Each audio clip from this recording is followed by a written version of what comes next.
This is the TCL P-Series TV, and this TV right here is the best 4K HDR TV you can get for under $1,000.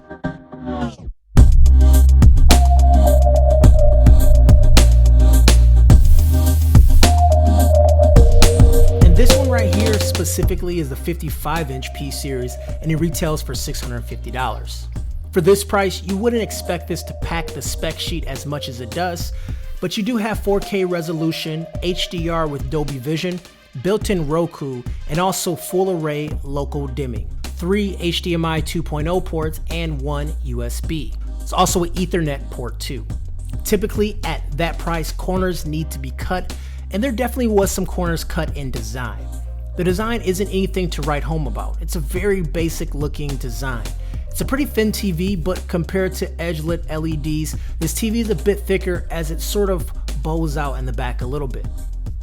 Also, the bezels are plain and they're capped with this silvery plastic that is prone to get fingerprints, so if you touch this TV at all, you're going to have tons of fingerprints. On the back of the P-Series, you do have plenty of ports, as I said just a moment ago, so you can connect pretty much anything into it. Also, if need be, there are composite connections with a included splitter cable if that tickles your fancy. The remote that it comes with is a standard Roku remote. If you use Roku, then this remote would not surprise you at all. And I'm not saying that's a bad thing, but this is something we've seen before. Let's discuss picture quality. As I mentioned a minute ago, there are 72 contrast zones, and you can definitely tell. Now, there are different modes to help you achieve the proper picture, and within movie mode, you'll see a lot of contrast in that picture. It's actually my favorite mode. TCL states that it gives you static ratio just under 8,000:1, meaning you have deep and dark colors, but also bright enough to make everything out. I found that off-center viewing isn't as sharp as facing it head-on. Now take a look at this example. You'll sort of see the colors start to fall off a bit when you're looking at it at an angle versus looking at it head-on.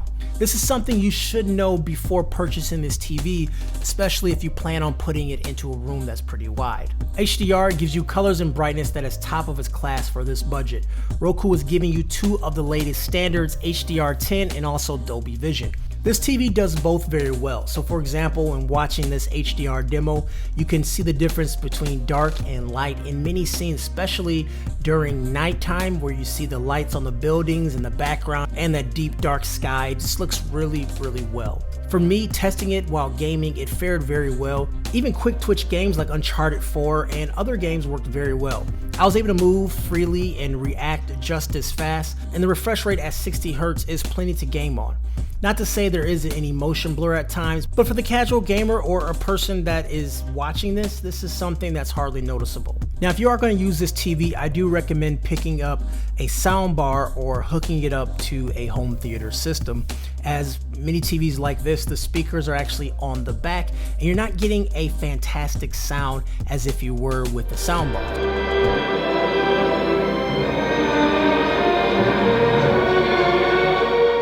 So I linked some pretty good ones in the description below. Starting at $100, you can get way better sound. For under $1,000, you cannot find a better TV. If you want a nice TV for watching movies, gaming, or anything else, and you don't want to break the bank, then look no further than this. This is the TCL P-Series TV. I'm Kevin the Tech Ninja. If you liked the video, give it a thumbs up, leave a comment, and also hit the links down below if you want to pick one up.